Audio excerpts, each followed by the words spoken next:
اللہ پاک فرماتے ہیں، اے بندے، کتنا بھی جینا مشکل ہو تو رحم مانگ، حوصلہ مانگ، لیکن اپنے لیے موت یا عذاب نہ مانگ۔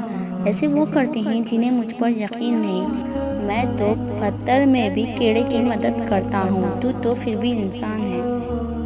سبحان اللہ۔ کبھی کبھی انسان مایوس ہو جاتا ہے، وہ سوچتا ہے اب ہمارے پاس کوئی راستہ نہیں رہا، اب کیا ہوگا؟ لیکن وہ بھول جاتے ہیں کہ اس کائنات کو چلانے والے کون ہیں۔ اگر انسان سب بھول کر صرف یہ یاد رکھے کہ میرا اللہ دیکھ رہا ہے، وہ سب سن رہا ہے، سب جانتا ہے، تو کبھی مایوس نہ ہو۔ اللہ کی رحمت تو وہ ہے جو بے جان میں جان ڈال دے، جو جانوروں، پنچھیوں کو، پتوں کو، پھولوں کو رزق دیتا ہے، سب اس کے دم سے ہے۔ ہم انسان مایوس ہو جاتے ہیں اللہ کی رحمت سے اور سوچتے ہیں کہ اب کیا ہوگا۔ اگر یقین اللہ پہ ہو تو زبان اور دل سے صرف یہی نکلے گا کہ دنیا جو کر رہی ہے کرنے دو، میرا اللہ دیکھ رہا ہے اور وہ میری فریاد کا جواب دے گا، انشاءاللہ۔